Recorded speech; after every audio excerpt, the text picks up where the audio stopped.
Hamilcar, and this one is a head-to-head historical war game. And what's interesting about this campaign is that this is actually 2 games in one, because this is a reimplementation of the game Hannibal, but also a reimplementation of the game Hamilcar. And these are 2 games that do play very similar to each other, with Hamilcar originally being a reimplementation of Hannibal, but this new version is going to be offering you both versions of the game, and the board will be double-sided to facilitate that. Of course, there will be a bunch of other changes as well, with upgraded artwork and deluxified components, and there are some changes to the way that the game also plays, because the original Hannibal only had one scenario that you play through, whereas this new version is going to be offering you a bunch of different scenarios of varying length that you can jump into if you want different types of games, or shorter or longer games. And this is an asymmetrical game because not only are players starting with different control over the different areas of the map, but each player is also going to have some different mechanisms that are specific to them, because at its core, this is a game that you're going to be driving your actions through the play of your cards.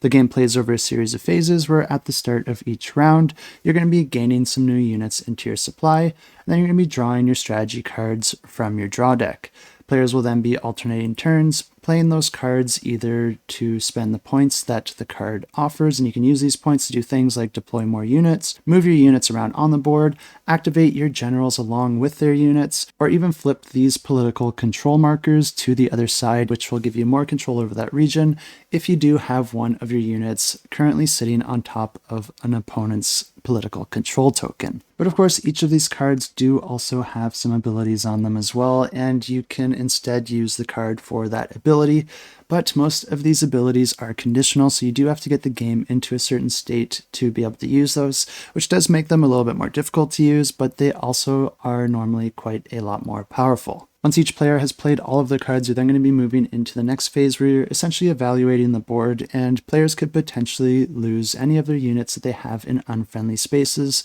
and you can also lose different political control markers that don't connect back to any of the areas that you do control. But for each of your units that are in a more dangerous location, you're going to be rolling dice to determine if they are going to survive or not and be potentially removed from the board. But then after all of that is resolved, players are going to be calculating their overall control of the different regions, and then they're going to be taking the difference, and then the player on the lower end of that is going to be losing that many political control tokens from the board. If either player ends up in the situation and they don't have any tokens that they're able to remove, then they're going to be instantly losing the game.